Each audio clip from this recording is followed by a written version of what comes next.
চাকরি জাতীয়করণের দাবিতে গত কয়েকদিন ধরেই আনসার ও গ্রাম প্রতিরক্ষা বাহিনীর সদস্যরা আন্দোলন করে আসলেও গতকাল ঢাবি শিক্ষার্থীদের উপর হামলা করায় এটি সংঘর্ষে রূপ নেয়। অনুসন্ধান করে দেখা যায়, আনসার বাহিনীর এই আন্দোলনে নেতৃত্ব দানকারীর নাম কাদের। তিনি মানিকগঞ্জের শিবালয় উপজেলার তেওতা ইউনিয়নের স্বেচ্ছাসেবক লীগের সাধারণ সম্পাদক এবং তিনি ঢাকার এয়ারপোর্টে আনসারের পিসি হিসেবে দায়িত্ব পালন করছেন।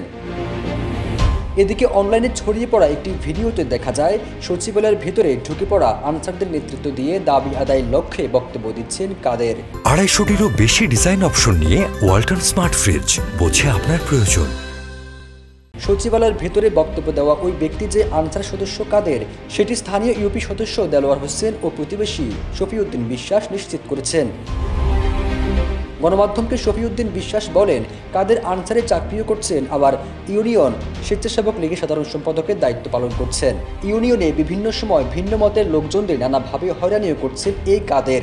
এ বিষয়ে জানতে কাদেরের সাথে যোগাযোগ করা হলে তিনি রাজনৈতিক পরিচয় গোপন রাখার জন্য গণমাধ্যমের কাছে কাকতি মিনতিও করেন।